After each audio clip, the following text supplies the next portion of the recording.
Welcome to a post-beginner repertoire testing video. We have black against a 2029. And we get to play Hyper-Accelerated Dragon. By the speed they're playing, yeah, I would figure we're going some ways down the main line. And what do we get on move 5? Bishop c4, okay. So I think the bishop c4 stuff is supposed to be pretty basic this early on, where we're just careful to play especially d6 before knight f6 to make sure there's nothing with e5. But I don't think there's a reason against bishop g7 first. Most likely bishop e3. Or they can try to be cheeky, but this just shouldn't be good. I think e5, just capture the bishop. Is there anything better than that? Because they're threatening this mate on f7, but no, I think just knight e5. Queen has to move again, protect this bishop, and I think we'll just grab that right away. Don't think we need to do anything with our queen, throw in a check or something. I don't want this bishop to move away. It would just be if I could move this knight somewhere to allow bishop takes e5, but then they'd have bishop takes f7 first, so we'll go with that. And then do we just go straight with d6, knight f6 castles as planned? We should have some long-term prospects with two bishops, so definitely not taking on d4, and I don't think we have to play, or don't think there's a reason to play knight f6 first. Like, they could play e5, we go queen a5 check, which, I mean, we could try to bait that, I guess, if we don't think there's a difference otherwise. So I'd expect d6, they castle, then knight f6 if we don't do that. So just be forcing them to play something like knight c3 first. Which, I mean, it's probably going to happen anyway, so okay, sure. We'll treat it like a mini trap. I don't expect d5, but we should be familiar with queen a5 check from other parts of the repertoire.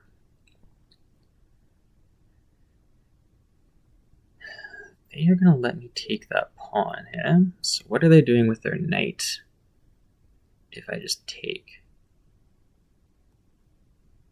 Like, I don't think they meant to play knight c3, but knight takes, like, discoveries, I just take. They take my knight, that's fine. Knight f5, there's even pawn takes, protects the knight. It's not like it really loses a tempo, especially when they just wasted one with c3. I mean, yeah, it blocks this check, but why am I not just taking that? They're trying to argue knight b5? I guess that would be it. To play knight c7. So maybe a little trap of their own.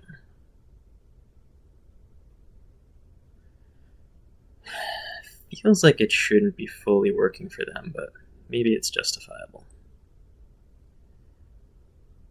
Because I can't do anything with my knight to cover that square. I was hoping d5 would work, but I think they can play knight c7 check anyways. And then take on d5, and that's probably not an improvement for me. So I guess we will come back to slow playing it. But now the consequence of c3 is it's just harder for them to protect this pawn. Because knight c3 would have been the natural move, but knight d2 gets in the way of the bishop. And this way, yeah, it just didn't feel like the right use of time for them. Like, I kind of meant to play d6 first, I guess, but even this, like, knight e4, prop it up with d5, maybe that's a little risky for the knight, but I'm just going to be gaining more time on this pawn now. And when I'm castled, I don't feel like I should be concerned about that. So I think we can happily go knight e8. They protect this pawn, and then I would plan to play d5. And if they don't protect the pawn, then this time I really don't see why I can't just take it. Yeah, we're going to do it this time. Another player playing very fast. But yeah, I'm just grabbing a pawn. I could throw a knight d6, but I can do that kind of whenever. Maybe I should do it before they play anything with knight b5.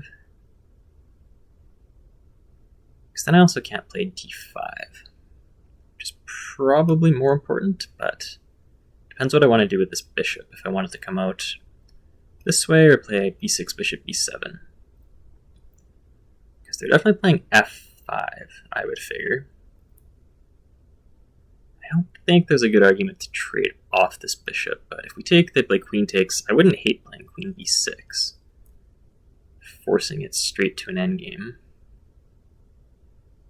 And if they play pawn takes, then we can play d5. Okay, I'm going to talk myself into it. Yeah, d5, the idea is then we're really shutting down their remaining bishop. And we are still up a pawn, remember. And then knight d6, and just these light squares are completely in my control. So I'll have to pay attention to something with knight c3, attack this pawn, but... Okay, so that keeps an eye on the pawn. Could just play bishop e6 as well. Could go back to f6, still not a bad square. It doesn't control f5, but we're on g4 and e4, and most importantly, I think we'd be protecting this pawn.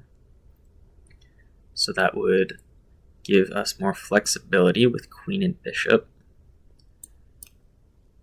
Yeah, let's try to speed up. You know the story. Yeah, I was reluctant to play e6 and block in this bishop, but what are my other good options? Because the pawn on b7 is a little loose.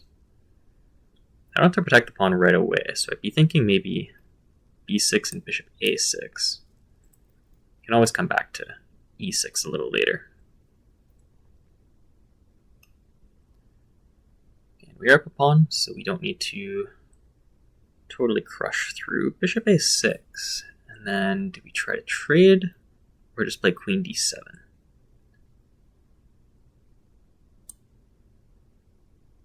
I think we'll do this. Their idea would have to be a4, I think, to try for bishop takes, pawn takes, and get some pressure on the a file. And if they're not planning a4, then I think this is just another waste of a move. Also started thinking I should include some analysis on what my opponents are doing in the post-game. Because given that our point is playing at a post-beginner level, it would be helpful probably to think a little more about what our post-beginner opponents are thinking. So I would think just a rook to c8, make sure we're covering c7, the knight can't take on a7 because of the queen. We're definitely not going to open the a file. I don't think that would be correct at all. So let's just get moving with the rooks, and if they play rook c1, probably won't take it because they take back, and then I don't know if we can play rook c8, trade rooks, then they would take on a7. I can't play rook c4 right away either. But if they're going to be slow, try to play something with h3 and g4, then I could. Do I have any concern about something with g4, f5? No, I don't think I can. So okay, we'll try to double rooks. For what it's worth, it shields the d pawn from the queen. And then the bishop is a little silly at the moment, but it doesn't really need to be doing anything if the knight is the one that's pinning it down. So they kind of offset each other. And if the knight moves, then it'll have that opportunity on this diagonal. Part of me had thought if it could get into a square like d3, then e4, that would be pretty cool. Yeah, we're not worried about the e-pawn. Again, we can play e6 when we want. We can play knight e4 when we want. Arguably should have played knight e4 before they play knight c3. But that's still okay. And then I'm just wondering if we play knight e4 anyways. It's a little bit of a downside to trade knights potentially. I'd be trying to open up my other bishop. Because what else would I do? I could play h5 too. I don't think this is entirely accurate, but I have to keep things moving.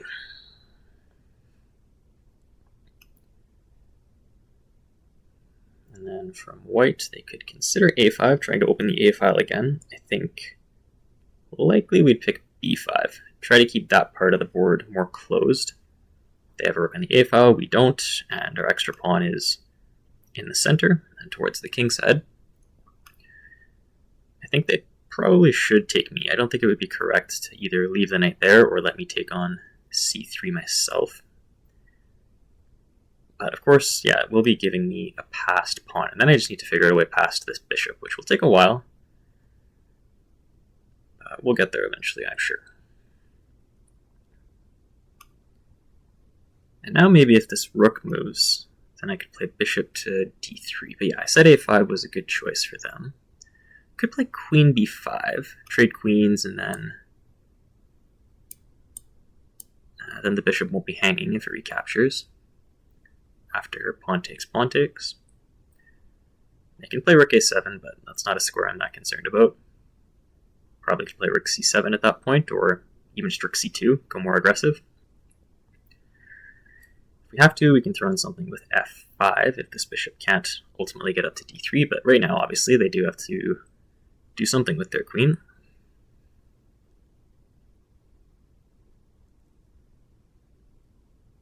So yeah, I think I've been a little clumsy over the last short stretch, but it should still be. But then I blundered e7. How bad is that? Can I play rook c7, then take on b2? Nah, because then they can come back to... that's unfortunate. Then they can come back to a3, and then I have to play just rook c2, and probably still be better, just won't be up a pawn.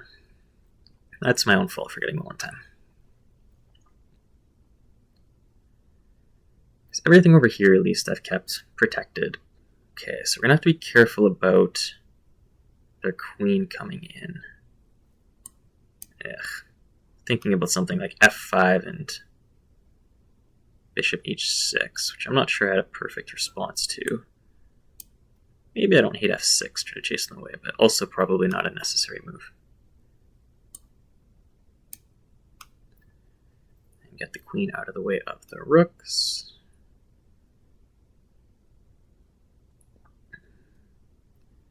But yeah, I've lost most of my window for sure.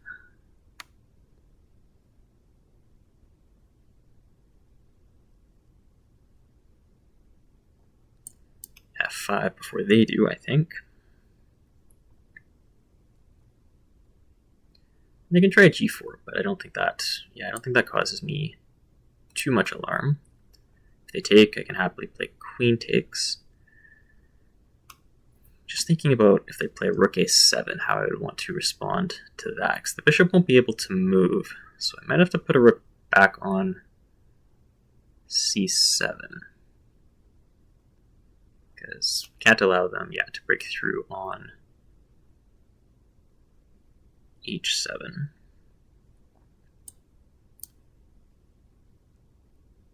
But there's no rook a8, the bishop is good at that, and then I'd love to get my own queen in a position like c4, e2, but I don't know if I can do that if there's pressure on f5. So very double-edged, which is not to my favor under the circumstances.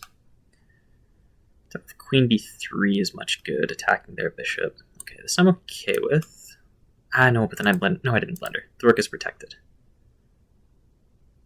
But do we play queen f8 or king g7? Let's try queen f8. Yeah, that was the downside, obviously, of moving the f pawn, as the king was more open to different kinds of checks. Surprisingly, still seems fine. Their bishop has been a useless piece, which is the biggest reason that we haven't fallen apart yet. I think if I could get in like bishop d5 and queen f7, I'd feel good about having stabilized. And they shouldn't be able to do that much damage with two pieces. Okay, let's do we do this now? The problem with that is that then maybe there's something with f5, but I didn't really stop it. Like I kind of did, because f5, I think bishop c8, and then there's this pin to work with on the f file.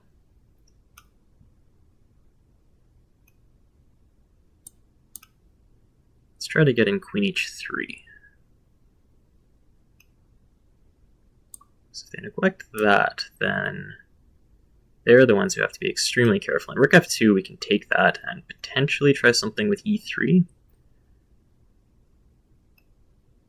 Or are we ever able to take this bishop? Yeah, I think we are actually, because rook f2, queen takes, pins their rook, so they can't take mine. And they only have one check on d8. So truly against all odds, we might have a suitable shelter for our king. So bishop f2, the bigger point then would be, how will this e3 work? They take my bishop, I take theirs with check, they have to take, and then rook c1 takes f1, looks like mate. So we get through faster than they do, and actually, sorry, I'm being kind of dumb again. My rook protects that bishop still. I was thinking queen takes to do something on the diagonal, but no, they'd have to play rook takes, and that's definitely too slow.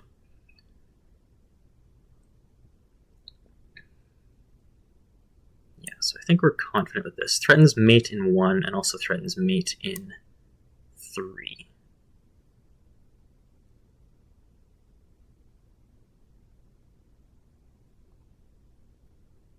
And there shouldn't be an answer to both of those. And yeah, as we established, just one check.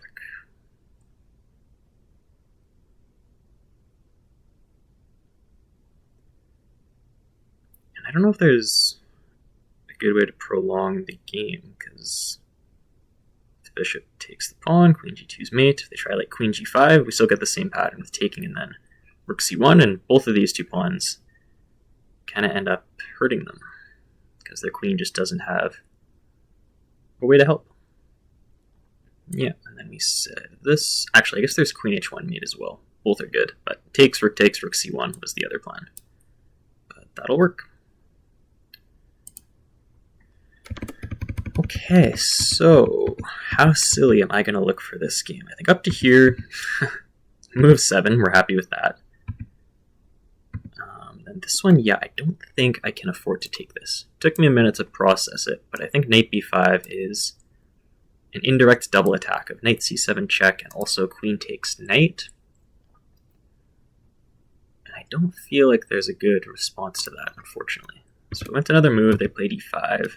Retrospectively, yeah, I think I wish I had played the normal way with d6. I just kind of forgot about it in the moment. But still was good with this, and then, yeah, they just didn't protect the pawn. So if you say bishop f4 or pawn f4, one of those, most likely I would have gone with d5. Because if they take on Passant, then the knight gets a good square on d6, and then we can keep developing with the bishop and so on. But they gave me that pawn, and I think I'm still happy with this, honestly. I think that was a fair capture. But then I spent too long trying to play this well instead of just developing. So where did I feel like this turned? I think it was maybe in here. I wish I had played knight e4 first. Because if I stop their knight from coming backwards, I mean, improve my knight while I get the chance, basically. And they won't ever want to play knight c3 after that, because we take it, and if they have to take with the pawn, get a really nasty backwards pawn here, I think that's definitely a big advantage for black. But yeah, here I think knight e4 is where I started going astray. If not knight e4, where else are we going? I mean, maybe I could prepare it, play like queen f5, but then we have to think about these a5s again. And if my queen moves away, then I can't, I think, play b5 anymore. Which was the initial plan, although. Yeah, do I have any other ideas then? Not knight e4, not really queen f5. No, I think this would be my moment. Is move 20, knight e4. Probably should have been played. So here, like, we're still fine. But even here in retrospect, maybe queen b5 was being a little too optimistic, and we can just play b5 again. Not give up this pawn on e7 the way we did in the game, and then I'm still reasonably confident. Like, I shouldn't be playing ever to lose that position. Whereas the way it went, we definitely saw white get real play, and then honestly after here I was just playing kind of random moves with under 10 seconds. I was not at my sharpest playing with low time today. But we'll see if this was ever that troublesome. I think they could have tried f5. Because then if you play bishop f7, I guess they could take the rook, or I was thinking they could play f6. Then maybe there is rook c6, but then they can still trade these rooks. Or actually, they can't play f6 because the rook would be hanging at that point. But somewhere around here, I think, would have been white's opportunity. But once I finally got a chance to do something productive, finally coordinate a couple of pieces for the first time in a lot of moves, then I think, yeah, this is just completely lost already for white. And then, yeah, the other point, of course, is pawn takes, rook c1, and then take on f1 would also be mate. So let's take a look. Does not give me a scorecard today. Okay, that'll make me feel a little better. I mean, I can mention, I guess, that I did get my puzzle rating up to a respectable place off screen, but that didn't entirely show up in our game today, I don't think. So up to here, yeah, this is normal. We'll check what we are supposed to do against bishop c4, but queen f3, no, that is definitely not a move we can approve of for white. So main line so far, but then early bishop c4, you can see, yeah, it's really dropping off. It's only at 4% actually. We don't even include it. This is if we had played pawn c4, not bishop c4. So yeah, on move 5, that isn't even in our repertoire because it just falls too far down the list. They didn't play knight c3 either, so it's not going to transpose to one of our normal bishop c4s. I guess we'd have to look under bishop e3 maybe? But even then, yeah, it's supposed to be knight f6, because if you play bishop g7, they get a chance for transposition to c4. But by attacking this pawn, yeah, they're supposed to respond to that. So no, we just don't get this position in our repertoire, I think. Okay, so what exactly are we supposed to do with that? So bishop g7. If they don't, then I thought I was expecting bishop e3, but if they take on c6 instead, I mean, we know we're pretty okay with that. I mean, that can actually show us our really typical setup is we'd want to play d6 first, just to make sure they can't play e5. And then once we get knight f6, then this is a very easy position for us to play.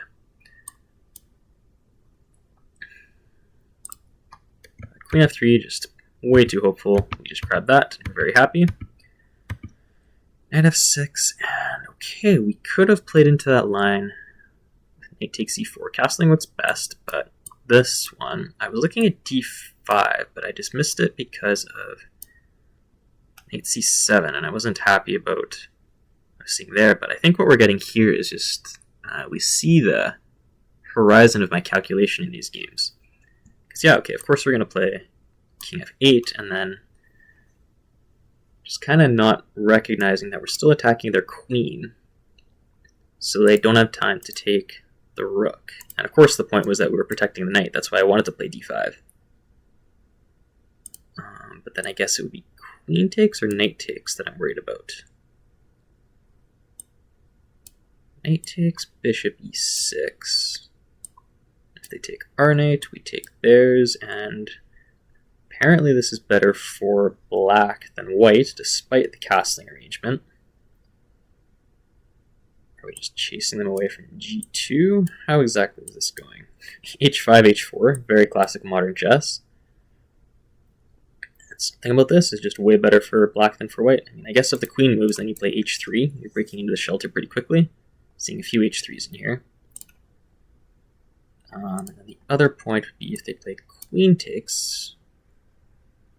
Because taking their knight, they take mine. That's not so clear. But bishop f5, okay. And then we're just way ahead in development, I guess. If they trade queens, then they can move their knight, but not very useful for white. Okay, I mean, I can appreciate this, I guess, but quite a few depths that, as we've just said, I'm not in the best shape to explore. Could play knight g4 instead. Okay. Sure, let's take a quick look at knight g4, probably f4, just to protect that pawn. And then we can still break in with d6. Yeah, our king is safe, there still isn't, and this formation is pretty weak for white. Okay, so that would have been a better way to actually apply pressure directly, as opposed to the slower version, but then they just gave me a pawn. So yeah, something with bishop f4. I was leaning d5, I think, over d6.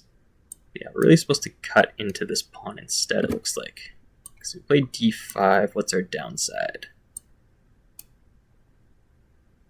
I guess, yeah, we're just looking at our minor pieces and saying they aren't very good. There could be something with e6 for white in the future. There's one of them popping up here, I guess. Okay, that was not going to be good if we had gone down that road, but again, they gave me this pawn. Could have kept the bishop, but decided to trade. Again, just slow playing, not committing into anything, which, yeah, Yeah, again, I can see that making my life easier, but I don't know. I got attracted to this and just trying to play a nice, safe endgame, but even this is apparently just equal. So that's not a good look either. Rook e1, if we save that pawn, then yeah, I guess actually we're just losing a pawn back. I was thinking about bishop c5 to try to trap this rook, although there is d6. But maybe that just ends up being a stupidly weak pawn because we can't move this knight off of e8. And if that knight can't move, then yeah, I would agree that's not going to be a great sign for black. But as it was, yeah, they again did not lead into where I was going to misplay. Bishop might have been slightly better on the king side, but okay. Bishop e3, rook c8 is still okay. And then it was right here where I was regretting that I didn't play knight e4. So knight c3 takes. I mean, computer might say it's okay, which sure, objectively that's fine, I won't disagree, but I would definitely consider this to be suffering more for white compared to rook c8. Yeah, they did play knight c3, which they were supposed to, but we are actually supposed to take the knight, which is not something I was actually considering, because I did not like what was going to happen on the a file. Like, I've been thinking absolutely there's potential for a good knight versus a bad bishop. Let's say queen takes. Try to get my queen away from defending a7. I really want to play rook a8, and I guess what I'm not, again, appreciating is we can just play rook b4. And I think that's going to win this pawn, and if we win that pawn, that's the only annoying one. Then we're just up 2, and that should be fairly smooth after that. So if we play rook c1, maybe they're trying to get into c7. Really, it likes taking. 84.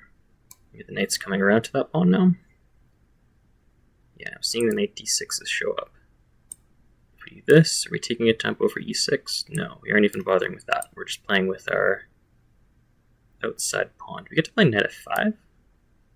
Yeah, we have to play knight f5, and then rook e5, there's f6. And that rook gets chased away from the bishop. Okay. Again, there's a lot of depths here that I was not getting into. It's still better than, yeah, this I think was my last big retrospective, where I wish I had played just b5. So now we're just up our basic pawn. We've lost our extra advantage, but pawn up is still a pawn up. And then this, yeah, I didn't appreciate that queen a3 was actually a good move. Kind of a double attack on the a file and then also on e7. That was my big blind spot. I just didn't appreciate that pawn was hanging. And then yeah, if anything, it is definitely black who has to be more careful, and I felt that in the game. Then here, I did not take on b2 because I was very scared of f5 and bishop h6. Hard to get the queen somewhere to challenge whites. So I guess you could try rook c6, but yeah, no, that doesn't look like the right way to go. So I'm still content with avoiding that, and then we're into, as I said, the kind of random move territory. We are way, way past the opening, so I won't go into too much depth at this point. Mostly just checking if I did anything outrageously bad, which it doesn't look like I did, actually. I came through that cleaner than I would have expected. So how bad did it get? Like for us, it was up to about a -2, and we know, we already looked that I misplayed that. But it doesn't look like white was ever more than a half pawn better. Okay. So basically, I think the thesis of this game is it could have been worse, but our opponent was not up to the task of setting bigger challenges. I mean, I don't know that I can take that much credit for defending super well. Maybe I avoided a couple of pitfalls, but yeah, then we do get to a point where once you get queen h3, it's almost impossible to screw it up from there. So they definitely have to guard against that. Something like rook f2. Take, yeah, probably not bishop takes, just because black, in a lot of cases, you're going to be able to play a move like e3 and just trust that something on this diagonal is going to show up. In this case, I mean, it's very direct. They take, we're just threatening a very obvious mate right away. And there's still the queen h1 things that could be useful as well. But they were completely naive to that, and then spent their time seeing their position in ruins. So yeah, one check, and then that is mate. So what would be the other way to show the other one? Did I have a useful move? I guess it was this I was looking at, where we can show this mate. Rook c1, rook f1, and rook takes f1. But ultimately, it was black who got there first. So, big game takeaways. Well, they played a strange bishop c4, which is definitely not something to panic about. Again, these queen f3s, they should never be dangerous. Like, I know I can think of a couple of cases where you're just, blocking with basic moves, like knight f6, e6, whatever, just get in the way of those pieces, but this is not an alignment white should ever be happy about. And then, what do I think? What can I say about how we progressed from this? Like, we could have grabbed the pawn, but remember, Machine did say casting was still very good. It's hard to be that upset. Like, I didn't play the most accurate move here, but we still had a good position, I guess. This would be the sticking point for where it could have gone in a very different direction, where it didn't have to be too eager to play d5, just needed to make sure, not to lash out at the queen, just make sure we actually get to redevelop the knight, and then the bishop follows. So, okay. Perhaps not the utmost instructive game, but hopefully you took something away from that. Thanks for watching this one, and we'll see you for another video soon.